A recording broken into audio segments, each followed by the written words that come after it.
Well, welcome everyone. I actually see a few familiar names when I looked through the attendees, so that was nice. There are a couple folks here from our Deaf-Blind TA network and state projects, so that's really great to see some familiar names. But welcome to everyone.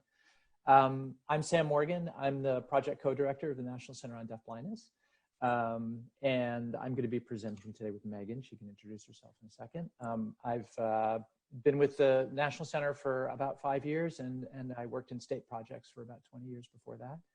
I know it's going to sound strange because not many people would probably say this, but technical assistance and quality technical assistance is really one of the things that I love and I love about my job.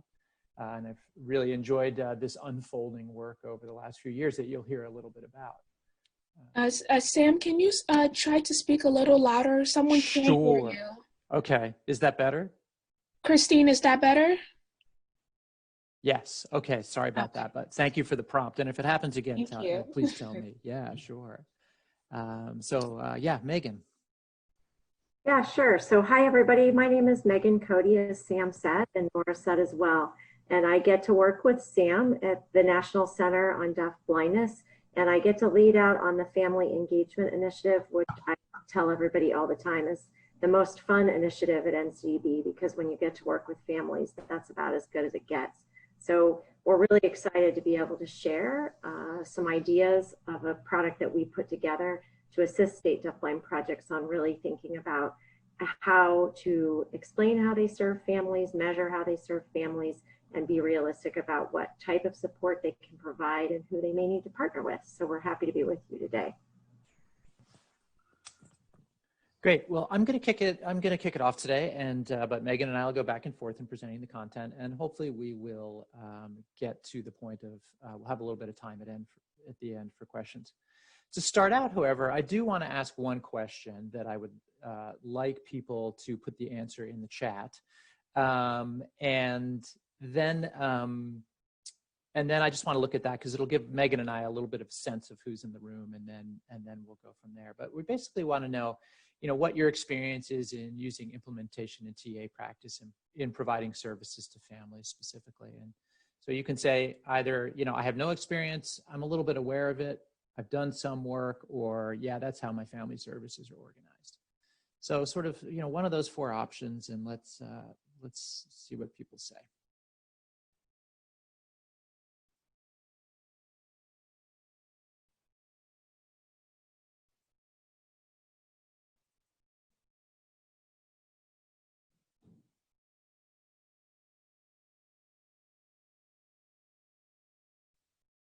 Okay, so it seems people are just looking at it, have a little bit of awareness.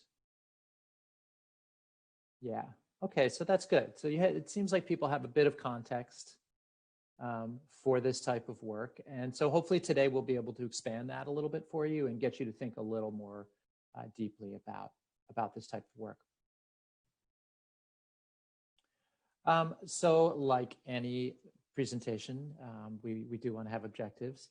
And we're only going to spend an hour and a little bit together, so our objectives are pretty narrow, but basically we're just trying to increase your knowledge around family-specific TA practices and some of the resources that are available either through us or through others as well, because there's obviously plenty of literature out there on TA, not specifically TA to families, but on TA. So you just get to know us a little bit. We want to talk a little bit about our overarching goals, so you know about our project and what we do, so you understand the context of what we're going to talk about today. So we have two main goals in our project. The first one is technical assistance, and most of our technical assistance is really to state deafblind projects, and that work is to support them around their TA provision in their states. Be that to families, be that to schools, or if it's focused on systems change. Our second one is information services and technology. And this is really the dissemination and product development part of our grant. You'll see one of our products today, which is built around what we're going to talk about.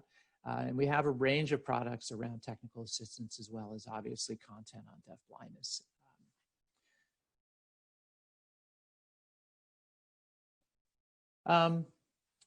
So, while our work focuses on implementation of practice at schools, it is very inclusive of families.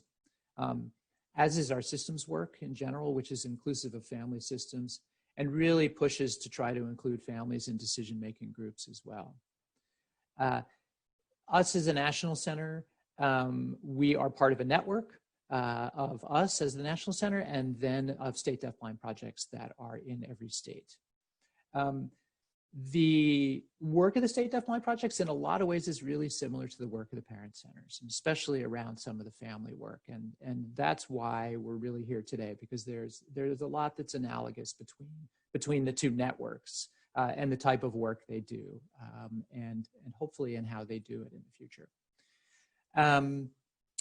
We really are in charge of supporting the state deafblind projects, and we do work collaboratively with them around our national initiative. So it really is a collaborative network. Okay, Megan. Oh, you're muted, Megan.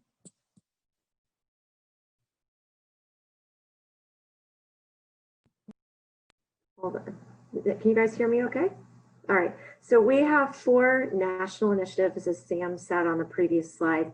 And the first one is called Early Identification and Intervention. And we actually recently renamed that initiative after you all received this PowerPoint. And it's now newly renamed as Identification and Referral. And the goal of this initiative is to really work with national organizations and agencies to raise awareness of deafblindness and the importance of referral to state deafblind projects, as well as support systems change. And so Emma Nelson is the woman that leads out on this initiative.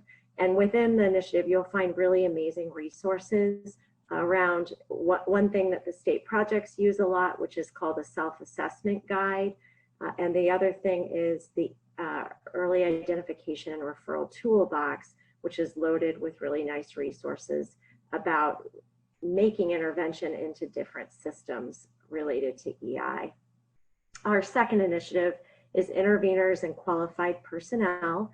And the purpose of this initiative is really just about building the knowledge and skills of educators who serve kids with deafblindness through expanding personnel development opportunities and adoption of interveners and teachers of the deafblind. So if there's anyone in the room that's not familiar with what an intervener is, a very quick 60-second explanation or less is that it's a one-on-one support person for an individual with deafblindness, so that environmental information and communication information that they may be missing because of their dual sensory loss can be given to the individual, so that they ideally have equal access and opportunity for what's going on in their environment around them. The third initiative is transition. And although there are transitions that happen on a daily basis, on a monthly basis, on a yearly basis, you know, from infant toddler services to Part B services, et cetera, really at NCDB, our transition initiative focuses on transition to adult life. And so with this initiative, with Mike Fabini as the lead, he spends a lot of time facilitating, assisting the deafblind projects in having interactions with other organizations who are dedicated to promoting successful transition to adulthood. And then the fourth initiative is the one that I mentioned that I get to lead, which is family engagement. And you'll notice on the slides that we've shared, we've provided a link to each of our home pages for our initiative. So I encourage you after the training to check out all of our initiative home pages and even subscribe to the NCDB website so that you can get updates when information comes through about new products that we've released, et cetera. And also too, another major area that we focus on, but it's not considered an initiative, is the National Deafblind Child Count. So state projects are required to count kids in their states, and then that information is given to NCDB, and then that information becomes populated annually into our National Deafblind Child Count. And again, there's a link to that page on our website here as well. It would be a really interesting thing, I would think, for you to go to it and take a look at it and learn about how many kids in your respective state exist with deafblindness, and additionally, what type of syndromes or etiologies and those types of things they have, as well as their age ranges. So because this is a National Parent Center conference, I'm going to share with you a little bit more about some of the work within our Family Engagement Initiative and about the work that we do, so that as we're speaking, you can think about potential synergies in our work, and feel free to reach out to us after this conference. But we run a peer learning community for the State Deaf-Blind Project Family Engagement Coordinators. We provide targeted and intensive TA and consultation to the State Deaf-Blind projects around their family work. We also provide support to national family organizations, and specifically we provide a lot of support to the National Family Association for Deaf-Blindness, which is NFADB, as well as the Charge Syndrome Foundation. And we partner with other national organizations that support families like you all. We have a special section on our website that's just for families, which I would highly recommend you check out, because there's a lot of really good information on there that can be shared with families, such as we have key topics, we highlight some family stories. Every Friday we put out fun facts that are collected from families all over the country, and we put those out on our Facebook page, but they're also linked on our For Families section, where we celebrate all of the amazing things families are doing with their kids. We have resources in Spanish, and then it also links you to our Family to Family community project that's done as a collaborative effort and led out by the Georgia Deaf-Blind Project, where we have families come together in web-based meetings and share and interact, so that the small world that we know so well of deaf-blindness feels a little less isolating to them. We also have a document that we created called Recommended Knowledge and Skills for Family Engagement Coordinators that lists competencies that we hope family engagement coordinators have in knowledge to serve families. We have a Working Together for Families report that we did a few years back in collaboration actually with the parent centers. So it may be really interesting for you to take a look at that to learn about, back when it was published, what types of partnerships and levels of collaboration that the state deaf-blind projects and the parent centers were engaging in. And then the most recent Family Needs Assessment report that we did was compiled in 2017, but it has some really good summative information about a little look into what families of kids with deaf-blindness were saying were their highest priorities.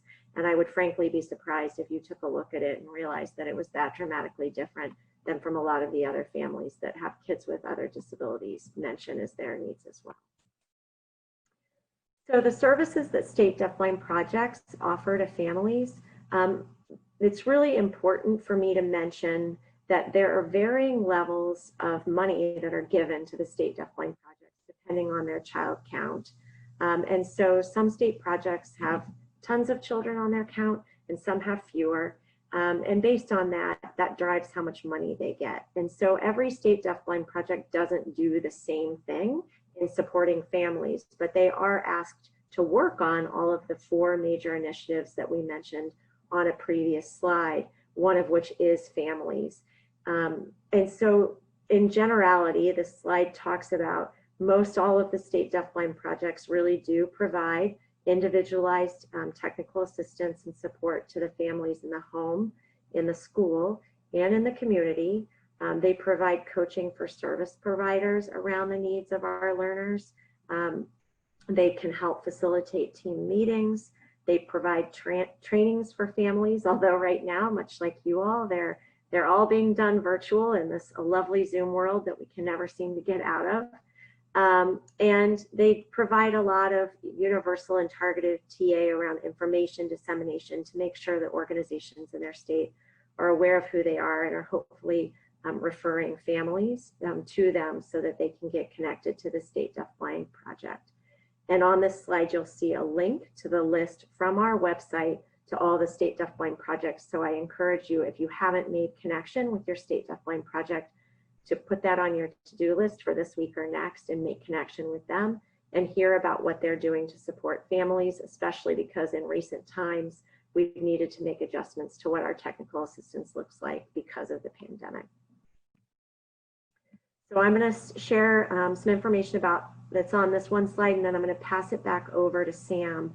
But the reason why we really began to look at this and create the guide that we're going to share with you today around defining family TA is because with limited resources, people have to be very careful about using their resources wisely. I'm sure that that's something that you guys can relate to.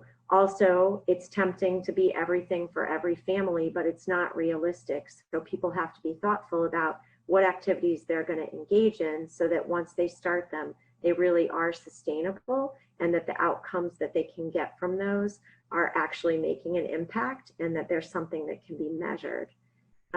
As well, thinking about partnerships. In other words, when you do your internal examination of your own limitations as a project and you say, what do we really feel like our families need and what are they telling us they need, more importantly, it allows staff on projects to think about where are limitations, not only in terms of time and money, but in terms of internal skill set and who might we need to be partnering with. Also, some external reasons are families can get really overwhelmed by systems and all the language that exists in individual systems. And so the clearer that we can be as a deaf-blind network around what we offer, why we offer it, and why families should be interested in and kind of pay attention and pay heed to the information is because then they can reach out and ask. Then also too, because if it is clearly outlined, then with the limited time, especially right now that families have, they can really make informed choices about what they want to do and what they can do at a particular moment in their life.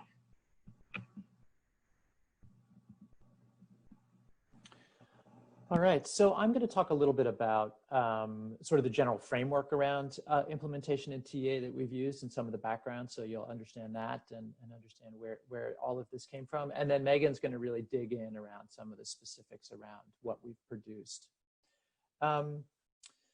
So it sounds like many of you are sort of partially familiar with implementation in TA, implementation science and technical assistance and the language, and which is great. We leaned heavily on CISUP and NERN, which are two other OSEP-funded national centers who were funded to specifically forward implementation and TA practices. I mean, we also really looked at the public health literature, and I think it's really interesting because there are some real parallels between the type of work that we do in the Deaf-Blind Network, and I think that the parent centers do, in trying to get individuals to adopt certain practices or to do certain things in a certain way. And I think that that's true of families as well when we're trying to get them to engage with systems in a certain way or use a practice at home with their children. So I think that there's really a lot of parallels between this type of work and the work we do directly with families. The implementation stages that you see here, the exploration, preparation, initial implementation, and full implementation. These 4 stages we really see as really strong organizing elements for almost any type of service that you're going to be providing. And we'll dig into these a little bit more later, but just on the surface, exploration is really about assessing needs and defining outcomes, and certainly that's something that I know that our projects do with families, and I'm sure you do as well. Preparation is about planning and about planning with the family about what they're going to do and how they're going to best address their child's needs, and how you're going to do it. Delivering TA is really about those supports to families. What do you do with them? You know, do you train, do you coach, etc.? And then the full implementation is really you taking a look back and thinking, okay, did we do what we said we were going to do? Did we actually make progress with families? And we'll talk a bit about evaluation, but I just want to say we think it's really, really critical that people are evaluating themselves and whether they're effective or not. Doesn't mean that you intensely evaluate each relationship you have with the family, but you find things to measure that are global, that really are representative of your services and show you whether you're doing a good job or not, basically.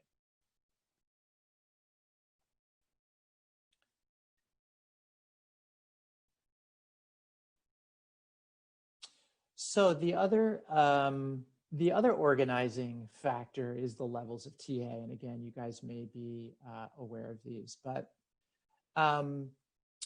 We use OSEP's levels of TA, and we've used their definitions, and we've essentially adapted them in different ways for the different types of technical assistance services that are provided. So in this case, we've adapted them for families because, again, we think they're really applicable in these situations and are really a great way to organize your services and to think about them in a structured way and therefore provide them in a structured way.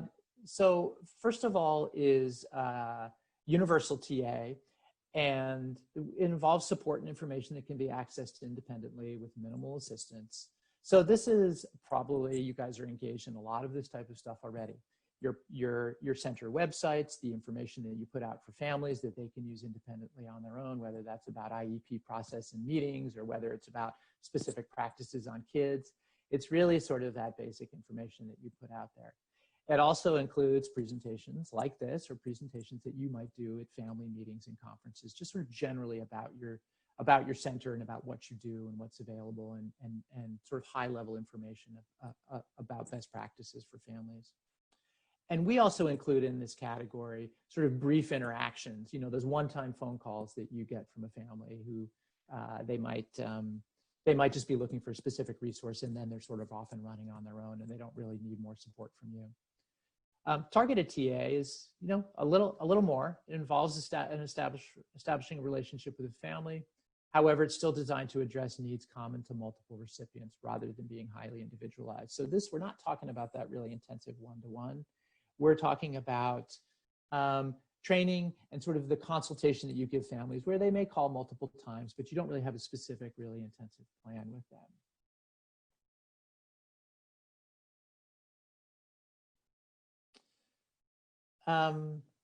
So intensive TA is, I think, where a lot of, I know for the state deaf-blind projects and with some of the interaction that we've had with the parent centers, especially in the Northeast, that this area of intensive TA is the area where people really need to think most deeply about their services. Because it's the area that can be the most resource intensive and you can really get buried in it. So defining your intensive TA is critically important, like Megan was talking about, for resources and predictability. This is the thing you really, I think, want to think about. And I think this is the biggest takeaway for most people around this. So intensive TAs, we've defined it in family services, planned, individualized, and ongoing, thus can be extremely time consuming. It is essential to have detailed intensive TA processes that are effective yet provide boundaries and ensure that your services fit within your project's capacity. So that's really it. When you're thinking about these services, you want it to be predictable for families, but you also are doing it to make sure that it's sustainable for you as a project.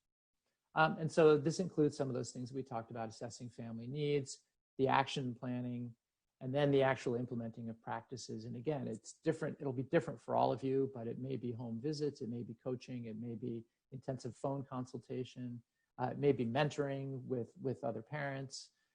It may be participation in team meetings and IEPs, and I'm sure you guys probably have other examples as well, but those are sort of the ones that we think about when we think about that really intensive work with families.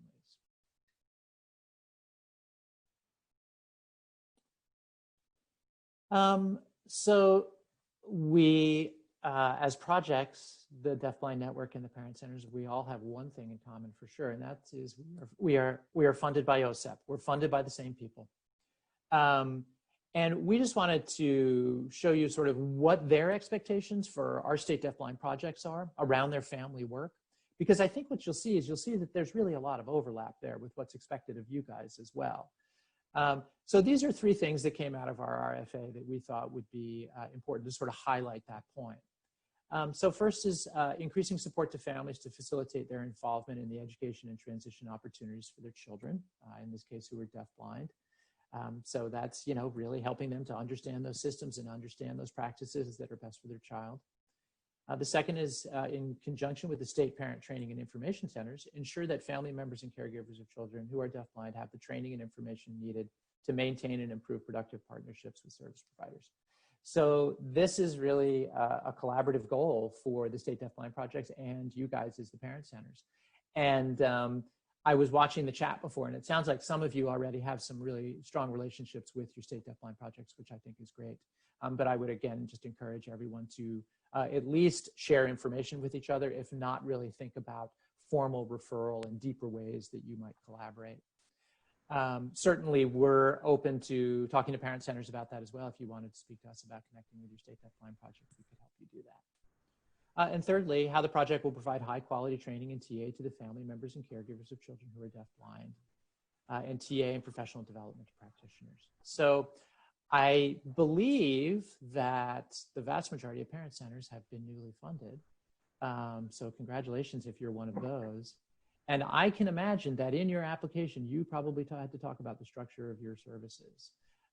So if you have them totally defined, good for you. If you don't, like was true of us at the beginning of our grant cycle, where we needed to put a lot of work in that, this information will give you ways to do that. So again, thinking about those levels of TA and thinking about those phases of implementation, I think are really helpful. Okay, Megan, I think it's you. Yeah, and all of a sudden I got dark. Oh, there we go. I'm not dark now. So I just got tan while you were talking, Sam. So really now what I'm going to do is sort of give you an overview about what's in the guide. And again, you're going to see that there are little blue hyperlinks in this PowerPoint, which will take you to the different sections of the guide. And you guys are more than welcome to look at it and dig in on it.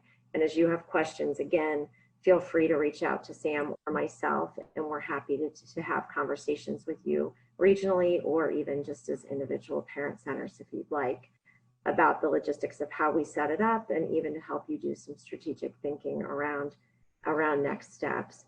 But support for families is a key part of State Deaf-Blind Project services. But as I said earlier, they can't be everything to every family. There's just not physically enough time and not enough resources. So clarity about what they really can successfully do is essential to the success of their family activities, and also being able to clearly measure them.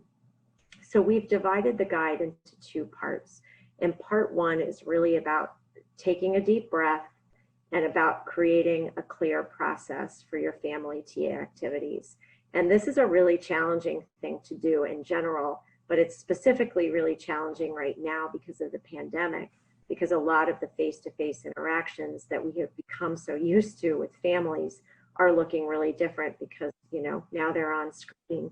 And the other thing too is, as a deaf-blind network, and I'm sure it's happened to you guys as well, our families are experiencing a lot of fatigue. They're being asked to do a lot to keep their kids moving along educationally, and they're just exhausted from this long tenure of COVID that we've been involved in now for the last several months. So getting parents to want to engage via distance has also become an increased challenge for us as a network. So because of that, state projects have been taking time to really back up and say, what are our processes going to look like now because of this pandemic? And what did they look like before? And how might those two things be different? And how might we generate some clarity for the families around that? So the first is assessing need. Really, what are the families telling you they need? And that could be collected through a focus group. That could be collected through a family advisory board if you have it, sending out a survey, you name it. Then really just saying, okay, based on those needs, what is our project capacity to meet those needs? And being really realistic about time, money, and also, as we mentioned earlier, skill set of folks in your staff, right? If you're starting to realize that there is an increased number of Spanish-speaking families on the deaf-blind child count, and none of the people on the Deaf-Blind project speak Spanish, then they have to say, aha, well, then we really need to think about how we're going to start forging some partnerships. And then within that, then you really begin to drill down and identify what are those TA activities that we're going to do as a result of this examination of our services and family needs. So within this section of the guide, it gives you some guidance around how to create an annual calendar and action plans. It includes family measures that are examples of how the project's evaluation plan can be not only created, but implemented. We have information around fidelity of TA and the importance of measuring fidelity of TA and using that to make adjustments to your activities. and what kinds of outputs and outcomes you're hoping to get. And then really about developing an intake and welcome process that's extremely clear for families, which is really essential. So that's the nuts and bolts of part 1 of the guide. And after all that is done, which is really cumbersome in and of itself, then the next section really is to think about, okay, now we sort of know what we want to do because we've established that in part 1, and we've really thought about who we're going to partner with within the state and around what and why, when we're going to refer families to other organizations, what our soft handoff will look like, etc. Then we really get into the meat of part 2, which is really about what is your individualized child-specific TA for families going to look like. So within this section is where we really talk about evaluation. The definition of global outcome measures is really the meat of this section. And for us, we feel like it's essential to have global outcome measures that can be used for all families. So when we write them, they need to be written in a large enough way that they apply to all families. The reason that this is important is because it makes it possible to evaluate the overall effectiveness of your TA to families. And it also helps you think about whether you can really help a family, right? So if a family's calling you and asking for something and it's a new thing for you and you're like, oh, then that would be a clear way to say, here are some of the things that we are capable of doing as a project, but I have some other folks that I can refer you to give you some help. And it helps prioritize needs too, in terms of what the needs are as it relates to your project and your capacity. So some examples of some possible global family outcomes that we've suggested to state projects, and you could think about whether they would apply to your work or not, but we felt they were really important to show you just so that when you're thinking about what global outcomes you might want for the family work of your parent centers, we listed a few here. Families have an increased knowledge of their child's disability and its impact, that the families know their role on their child's educational teams and their rights in the IEP process, which I'm sure you can relate to spending a lot of time helping families with that they're skilled in explaining the needs of their child so that the IEP can be reflective of what they have set for the vision for their child instead of what the team has decided should be the vision for the child, that families are knowledgeable about and successful in accessing services related to employment, community living, relationships, and recreation, because a lot of that work happens within the umbrella of the transition initiative that we have at NCDB and that the state Deaf-Blind projects have as well. And that families have increased opportunities for high quality engagement. And that runs across the lifespan, right? It starts with EI and it moves through the Part B system and it goes into the adult system. Also that they have opportunities to connect with you all as the parent centers, and that they have an opportunity to build leadership at the local, state, and national level. So next up are some potential next steps for you guys to consider. So Sam and I thought, well, we're going to just throw this guide at them and freak them out. So we better spend some time telling them, if we were you and you just listened to us talk, what would be some logical next steps? And really, if it was up to us and we could give you some guidance around that, really spending some time defining your centers, not only internal, but external limitations and needs, and having some thoughtful discussion around that would be extremely important. And that includes defining families' needs in your state, and then really assessing your own internal staff capacity around meeting those needs. And then once that process was done, then moving into action planning on family supports. And that, when you do that process, you'd need to be considering steps within Part 1 that we just showed you, as well as Part 2, and really think about which one should you be concentrating on, because trying to bite off the whole thing all at once will cause you to not really be able to hone in on what you're hoping to solidify. So really thinking about, well, based on what family needs are, what our capacity is, then do we need to spend time really focusing in and drilling in on part 1 or on part 2, and where you're going to concentrate those next steps. And then really digging around family TA and informing the systems within that. And so we've included some links here for you guys. We have 2 additional guides that we thought might be helpful for you guys in your thinking. And one is just a general guide around providing technical assistance for families. That's the link for the one that we've just shared with you. And then implementing evidence-based practices for children who are deaf-blind. Again, that's another resource that you can go to that really talks about some of the systems level thinking and partnerships within that.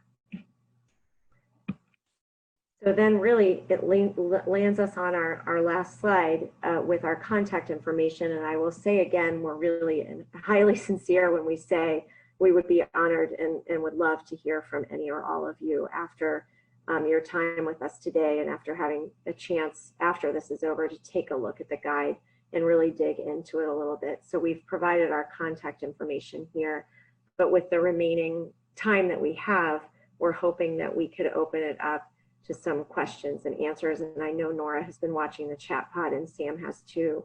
I can't see it because I'm sharing my screen. So I'm hoping the 2 of them will be able to lead out on some of the questions you guys have, and feel free to add any other questions that you may be thinking about as people are bringing up their own questions. So folks, if you want to type your questions into the chat, we have the luxury of some time of really being able to have a good conversation about this. This is Nora, and I'm going to start off because I can with how have you guys had to pivot? I know you talked about it a little bit about the families feeling completely overwhelmed, etc. At this time, but how have you had to rethink how you are delivering TA to families in this time where they have so many other competing needs? Because it's one of the things that we as parent centers are dealing with also. Well, I can start out just to give a little background, and I know Megan will dive in, but I think I'll give sort of the 30,000 foot level, and then Megan can dive into some of the specifics. I think, first of all, that we serve a population in the state deaf-blind projects, and that's really who we'll be talking about here and what we've been hearing from them and how we've been trying to support them. You know, we serve a population of kids who have the highest, most intensive needs. And in terms of, you know, what's been going on with online learning, they simply don't benefit from online learning. And there's a whole raft of reasons of why that is true, that relate to both their sensory impairments and also their communication skills or lack thereof.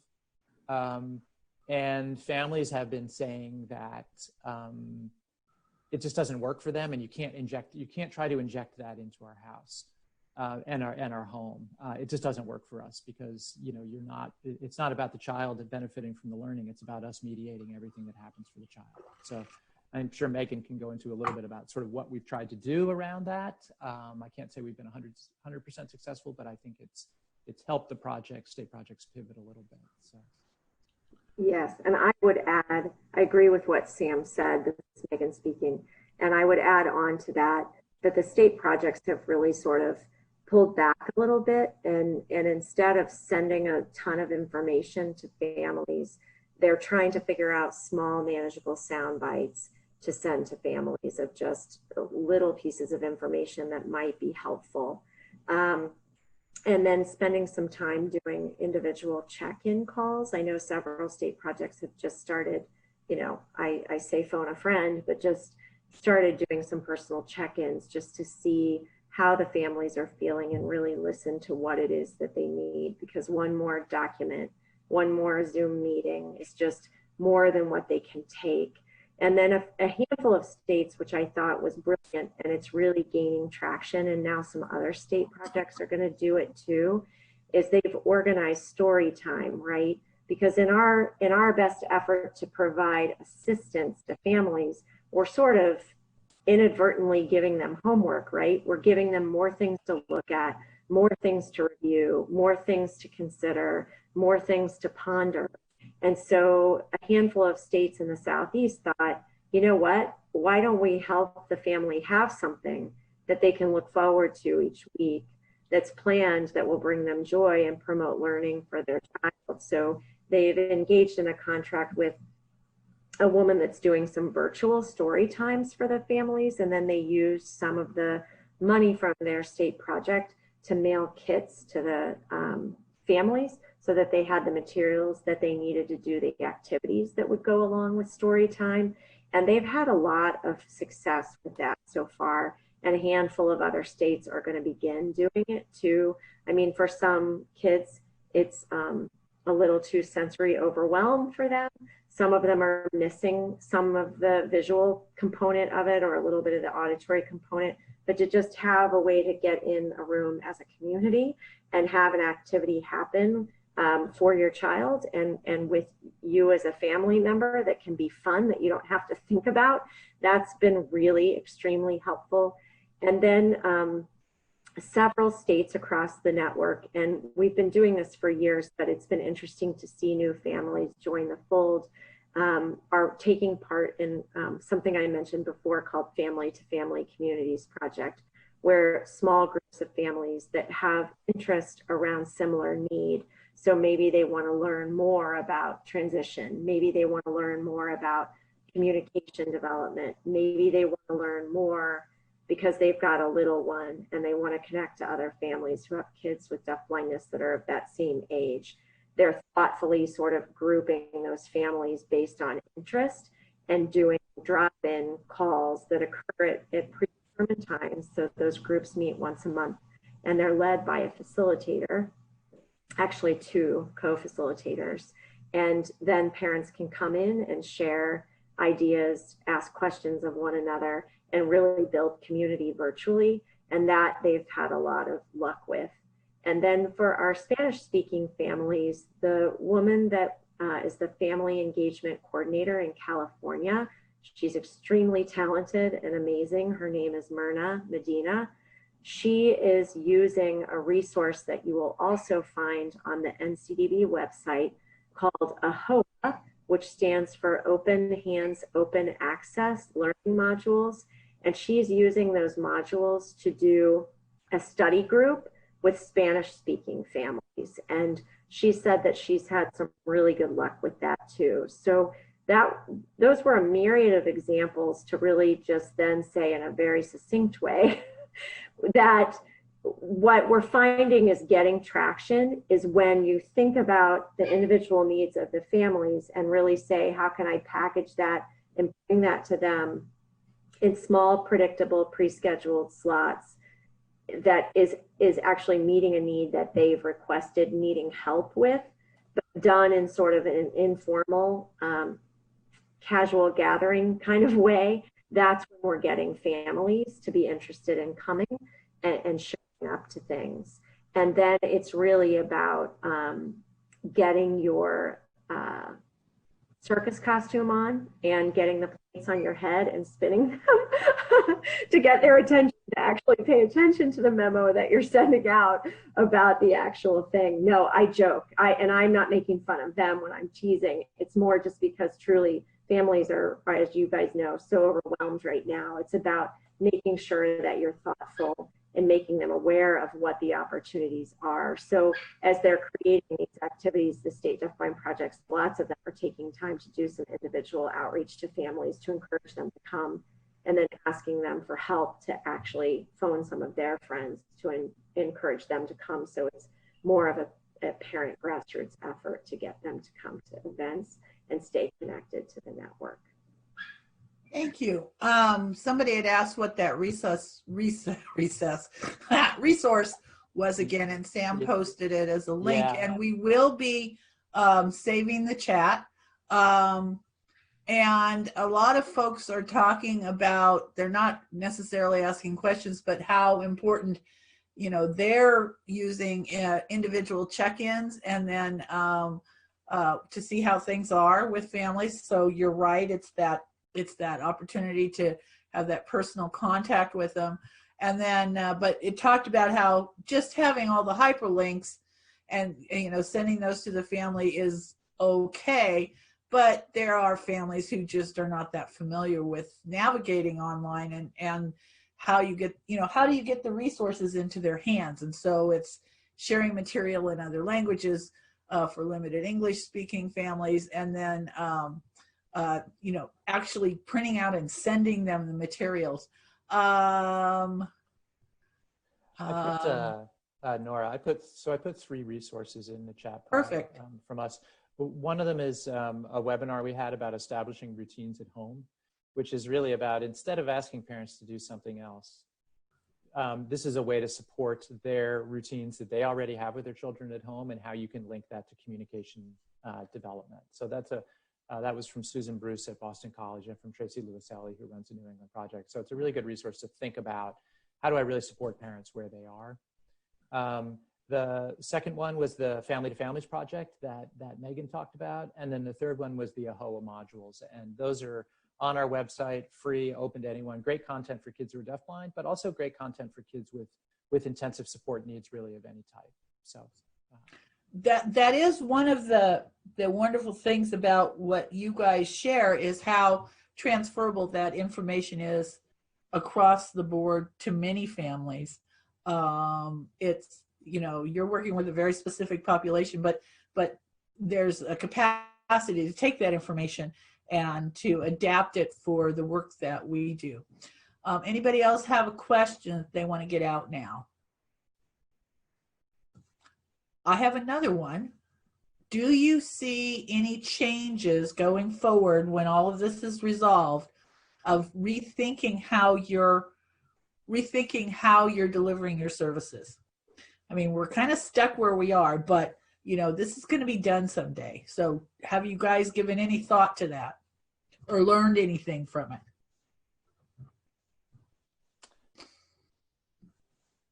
I mean, I guess from my perspective, and so we sort of have a national center perspective on it, and it would be interesting to hear. There are a couple of state deafblind project people on this call. I know Megan Burgess from Missouri is here, and I think Mandy Clayton maybe as well. I think I saw her name. So it'd be interesting to hear from them in the chat pod.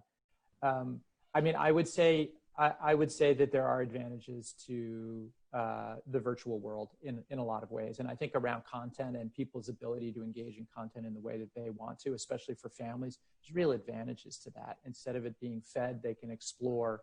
So I do think there's some real advantages in terms of information access. I think the piece that is still just irreplaceable is that in-person connection. I mean, and I'm talking especially about our population of kids who are deafblind in their families, because it really is about forming relationships and access to social relationships, and it really needs to take place in person. So I think we've lost something as a community that we're hoping to gain back, but I do think that there's some advantages to the virtual piece as well. Megan, I'm sure you have. Yeah, well, and Nora, this is Megan speaking. I would add on top of what Sam has mentioned that I think that because the state deafblind projects are constantly running around like chickens with their heads cut off, trying to meet with state level partners, meet with families, meet with IEP teams, just take on all the needs that are part of their grant. The fact that they haven't been able to travel, although I know everybody's been missing it terribly, there has been a silver lining in the sense that it's allowed state projects to just slow down, take a breath, and really say, what are we doing? Why are we doing it? What changes might we want to make to our practice? And more importantly, really, who should we be better partnering with in our state? And because so many people within the state are all stuck as well, people are able to catch each other, right? So the state deafblind projects begin to be able to have some more deep level conversations around how are we going to cross-refer, support, how can you help us identify more children and get them to the state project, et cetera, because everybody's been grounded at the same time. Do you know what I mean? And so hoping moving forward, because of that, I hope that there are clear relationships, not only for us as NCDB with national level partners, but also with state deafblind projects with their state level partners around what are we going to collaborate on, why, and what shared goals do we have as they relate to serving families, which I think ultimately will increase the efficiency of all the organizations and actually generate better outcomes and higher quality supports for families. I do agree. I think in some ways that a lot of what the pandemic has done has created a lot of really noisy background noise that once you cut through that, you can view this as, well, the law is still the law, services still need to be delivered, families still need to understand their rights, and how are we going to make, how are we going to do this and make it better?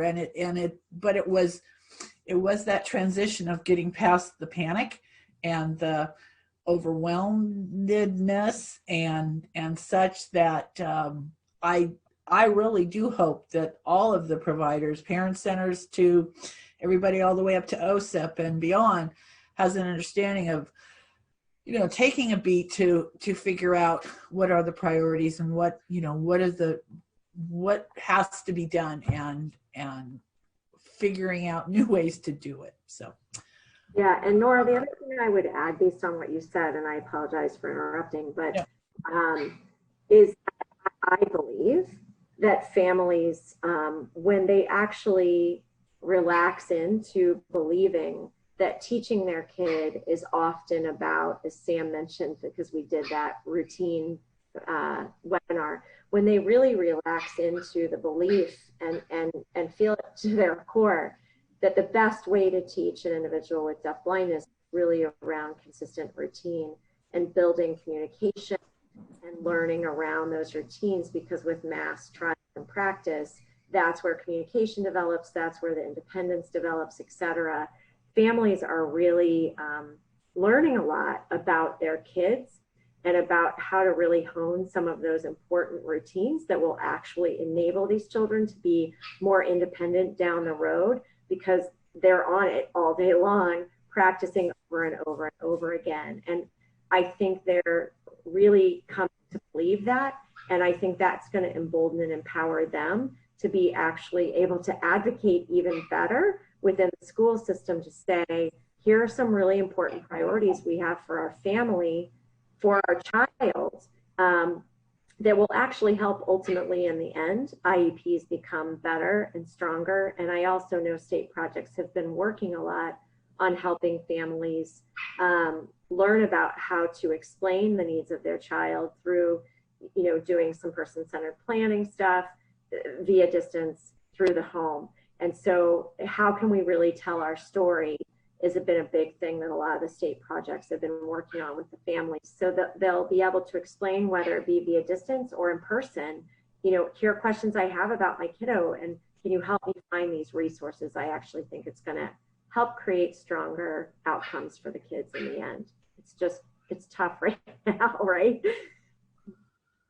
And Laura had said this is a perfect time to connect with your State Department of Ed, and they're going to be doing their new SSIP, the State Systemic Improvement Plan, and so being there and being part of that, and I'm talking now to the parent centers, and also the monitoring stuff that's coming down the road. So yes, it's perfect time.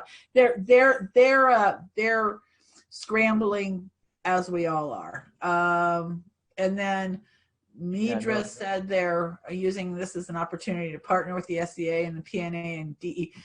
I could have some more initials there, in Delaware, to develop the resources and trainings specific to COVID-19. But I believe some of those resources and methods that we come up with will have the legs to carry forward even past this. So, yeah. Nora, I was going to say, I think it's, we're definitely seeing opportunities in terms of systemic change with state level agencies that I don't think we've seen in a long time. And I just think it's the fact that sort of the typical routine has been disturbed. So people are open to hearing new things, new ideas, and new ways of doing things. So we have some state projects who are really getting some systems level partners to the table to have discussions, whether it be around transition, identification, interveners, whatever it is, that they have struggled to do in the past. So I think there is an opportunity here around some systemic work as well that parent centers could definitely take advantage of in their states. I agree. So, any other comments? Laura's saying the pandemic has magnified our weaknesses for sure, but it's giving us opportunity to build our skills and to do things better. We call that resetting. Yes, yes. Let's hit the reset button. Mhm. So I think we've got folks with the information that they came for, and we can wrap it up early and give everybody a chance to sort of sit with this for a while. A lot of folks are saying taking a minute to breathe about the direction. Yeah, for parent centers, for all of the projects and stuff. So if there's no more, I just want to say a giant thank you to Megan and Sam for bringing this information. For some people, the idea of the implementation science is new and a little bit to do some thinking about. And then there's all of the other resources that were offered here.